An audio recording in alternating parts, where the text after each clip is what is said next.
अब सुबह से ये काफ़ी खबरें चल रही हैं कि असद शफीक, आपने अभी कराची का नाम लिया, तो असद शफीक की जो है वो तकर्री हो चुकी है 1 जनवरी से, आप बता रहे हैं। तो उनका कैरियर अभी बाकी था, क्या वो टेस्ट स्क्वाड के लिए फिट नहीं थे? क्या वो डोमेस्टिक के लिए अच्छी परफॉर्मेंसेज नहीं दे रहे थे जो उनको सिलेक्शन कमेटी में लाया गया? दूसरा सर, पूरी दुनिया में ऐसा होता है कि पॉलिटिशियंस जो होते हैं वो करप्शन भी करते हैं, जेलें भी काट के आते हैं, लेकिन वो फिर दोबारा से इक़्तिदार में भी आते हैं। यहाँ पर ये वाला मामला क्यों होता है? उस वक्त जो है वो लोगों की तनकीद पर क्यों नहीं इस तरह का अमल किया जाता? दूसरा, बहुत सारे सवाल हो गए, बस आखिरी है, आप जो है सलमान भट्ट से आपकी कोई बात हुई है इस हवाले से, या उनको आपने थोड़ा सा इल्म लाया हो उनके कि आपको वापस भेज रहे हैं कराची में, उधर ही है? नहीं, देखिए उसके लिए ये सरप्राइजिंग था क्योंकि एक तो मैंने पहले बताया नहीं था, लेकिन मेरी उससे बात हुई है एंड मैंने उसको सिचुएशन बताई है सारी कि क्या सिचुएशन है, और I think he will understand that is not an issue. जहाँ तक रहेगी असद शफीक की बात, मैंने कहा मुझे अच्छे लोग चाहिए जो खेले हों, जो इनको मॉडर्न डे क्रिकेट का पता हो, क्योंकि एक आपकी सोच एट टाइम्स आपको कभी कभी बोल्ड डिसीजंस लेने पड़ते हैं, तो you need somebody to support you, और उनका फीडबैक बहुत ज़रूरी होता है आपके लिए। And Asad has been a great prospect for Pakistan. Performance की जहाँ तक बात रही, असद से मेरी परफॉर्मेंसेस पे बात ज़रूर हुई थी। इस वक्त हमारा जो टेस्ट स्क्वाड है वो बहुत बैलेंस चल रहा है। मेरा ख्याल है कि बाबर आजम, साउद शकील, रिजवान, आगा सलमान, ये सारे इतना ज़्यादा परफॉर्म कर रहे हैं कि ही हैज़ टू वेट कि खुदा ना खास्ता अगर उनमें से कोई फेलियर होता है उसका, किसी का, he is not in the best of the forms, तो शायद he is somebody who as a candidate over there at that spot. तो असद की अच्छी चीज़ें थी that he realise and he understood कि मैंने क्या बात की है, तो इस वजह से। अस्सलाम वालेकुम, आप भाई चिराग। अच्छा, मेरा सवाल ये है कि अभी आपने डिसीजन लेके अभी वापस रिवर्स कर दिया उसको। इससे पहले पीसीबी ने एक और डिसीजन आजम वाला लिया था, फाइन किया, उनको वापस कर दिया। उससे पहले एक आधा और डिसीजन इस तरह का था कि फैसला करके उसको वापस करना। क्या इस तरह के डिसीजन जो है वो पीसीबी के इमेज को जो हर्ट नहीं करेंगे इंटरनेशनल?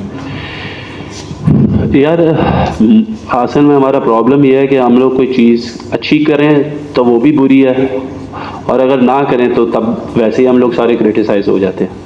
तो मैंने यही कहा ना कि ये बहुत मुश्किल है कि आप हर शख्स को जो है वो मुतमईन करें। ये नहीं हो सकता कि आप हर शख्स को मुतमईन करें, वो बहुत मुश्किल है कि हो। लेकिन देखिए, अगर चीज़ें ऐसी हो जाती हैं कि जहाँ पे अगर आज़म का अगर आप केस की बात करते हैं, तो मेरा ख्याल है कि ये एक अच्छी चीज़ थी जो पीसीबी ने उसको हेल्प किया एज अ प्लेयर, तो हमें तो इस चीज़ को उसको अप्रिशिएट करना चाहिए, ना कि हमें पीसीबी को इस चीज़ के ऊपर क्रिटिसाइज़ करना चाहिए। और फिर once again, as a chief selector, it is always my decision to hold my team and it is my decision to create and work with the people I want to. तो ये PCB से थोड़ा सा, मतलब I am a member of a PCB but this is my domain basically, तो उसमें जो भी सही गलत है वो मेरे से मुंसलिक है, नॉट फ्रॉम पीसीबी। जी शकील। अस्सलाम वालेकुम। वहाँ भाई आपने कहा है कि आप ब्लंट हैं, नो डाउट आप हैं, बड़ा दलाना जवाब भी देते हैं, आपने इंडिया की एग्जांपल्स भी दिए हैं। फिर आपने कहा कि सलमान को अपॉइंट करने का फैसला भी आपका था, फिर आपके ऊपर नेपोटिज्म का इल्जाम लगा, इसी वजह से आपने फैसला लिया है। नो डाउट कि आपने अगर सलमान भट्ट को रखा था तो मेरिट के ऊपर रखा था, कोई रीजन थी उसके पीछे रखने की। तो क्या बेहतर ना होता कि इस टाइम आप अपने उस फैसले को डिफेंड करते कि मैंने ये चीज़ें थी जिसकी वजह से सलमान भट्ट को कंसल्टेंट मुकर्रर किया था, बजाय आप प्रेशर में आने के या कि लोगों की बातों की वजह से कि आप कहना कि मैंने फैसला वापस लिया है क्योंकि मेरे ऊपर नेपोटिज्म का इल्जाम लगा?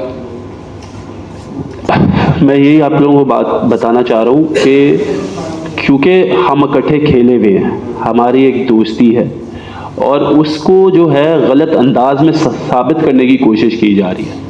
सो उस वजह से मैं आपको बार बार कह रहा हूँ, और जब प्रोफेशनलिज्म में ऐसी बात आ जाए जिधर व्यू से कि आप अपने किसी को फेवर कर रहे हैं, तो वो चीज़ गलत है, वो मेरे नज़दीक गलत है। That's why I have said कि this is the decision I have to make. Favour तो नहीं कर रहे थे ना, फिर मेरिट पे रखा। लोग नहीं समझ रहे। माइक जी।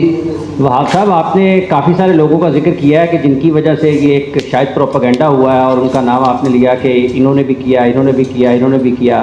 तो क्या आप समझते हैं, आपको लगता है कि कहीं ना कहीं बोर्ड के अंदर से भी आपके ऊपर दबाव आया? टीम डायरेक्टर आपके वो तो इसके मुखालिफ नहीं थे कि इनको वापस लें? यार, टीम डायरेक्टर का अगर आप हफीज़ भाई की बात करें तो उनका एक अपना पर्सनल स्टांस है जिसकी मैं बहुत ज़्यादा रिस्पेक्ट करता हूँ। और देखिए, हम लोग क्योंकि इस वक्त इकट्ठे काम भी कर रहे हैं, तो उनका अगर कोई उनसे मेरी अगर इस बारे में बात हुई है और वो अगर उनका कोई डिसीजन है तो मैं उसकी भी रिस्पेक्ट करता हूँ, and he has respected my decision as well.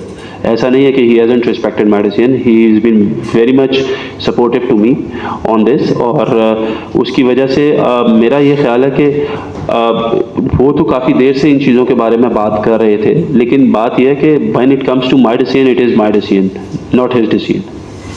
अच्छा सर, मैं माइक। सवाल है हाँ जी। कि आप प्रेशर मान नहीं रहे, लेकिन सारा मीडिया फील कर रहा है कि आप पे प्रेशर है और इसी बुनियाद पर आपके फैसले हुए। और अब असद शफीक जो है वो कंसल्टेंट होंगे या मेंबर सिलेक्शन कमेटी होंगे? साथ ये भी है यार अच्छा, मैं आपको बता दूं, मैं आपकी बात को सर करता हूं इस पे भी। असद शफीक जो है वो इंशाल्लाह आने वाले वक्त में हमारे ये कंसल्टेंट होंगे, और क्योंकि अभी मेंबर्स नहीं, but he will be a consultant. Secondly, मैं खुद कल कराची ट्रैवल कर रहा हूँ, क्योंकि ऑब्वियसली हम लोगों ने आगे जाके जो न्यूजीलैंड टूर है उसके लिए जो है हमने मीटिंग्स करनी है, बातें करनी है और सारा कुछ डिस्कस करना। तो उसके लिए कल जितनी भी मेरी टीम है जो कंसल्टेंट्स की, प्लस जो हमारे सिलेक्टर्स हैं, वो सारे हम लोग ऑन बोर्ड होंगे। कल एक मीटिंग हम लोग कराची में 2 दिन के लिए वहाँ पे होंगे और हम लोग चीज़ों को डिस्कस करेंगे फर्दर कि आगे किस तरीके से हमारे क्या प्लान्स हैं और किस तरीके से चीज़ों को लेके जाना है। Sir, with all due respect, आप यही कह रहे हैं कि ये सारे लोगों को लग रहा है कि ये मैंने वापस जो डिसीजन लिया ये शायद मेरे ऊपर कोई एडिड प्रेशर है जिसकी वजह से मैं ये सारा कुछ कर रहा हूँ। मेरी नेचर काफ़ी लोग यहाँ पे बैठे हुए जानते हैं कि मैं कभी भी प्रेशर नहीं लेता। डिसीजन आप कभी ज़िंदगी में अच्छे भी लेते हैं और डिसीजन आप कभी ज़िंदगी में गलत भी लेते हैं, लेकिन अगर आपको लगे कि कोई चीज़ गलत हो गई आपसे तो उसको सुधारना बहुत ज़रूरी होता है, और मेरा ख्याल है वो इंसान भी बड़ा होता है जो चीज़ों को थोड़ा सा उस तरीके से सुधार ले। मैंने आपको कहा कोई इशू नहीं था एक्सेप्ट दिस के साथ लिंक किया जा रहा है मुझे उसके, सो वो ही एक वजह है। अदरवाइज़ मुझे यकीन करें, जो भी लोग इस वक्त मीडिया पे जो भी बात करें, मुझे उससे कोई फ़र्क नहीं पड़ता। I am here to give my best, I have taken a responsibility, और मैं चाहता हूँ कि मैं उसको बड़ा फेयर एंड स्क्वेयर करूँ। कल को कोई ये बंदा उसके ऊपर बात नहीं करे कि शायद ये रीज़न हो सकता है या ये एक्स रीज़न हो सकता है। सो मैं इस वजह से ये कहता हूँ कि मैं उस चीज़ को मद्देनज़र रखते हुए I am very blunt to say this, और मैं कभी भी लोगों से नहीं उस तरह हुआ। आप गलती करके सीखते भी, और जब आप अच्छा काम करते हो तो उसकी अप्रिसिएशन भी आनी चाहिए।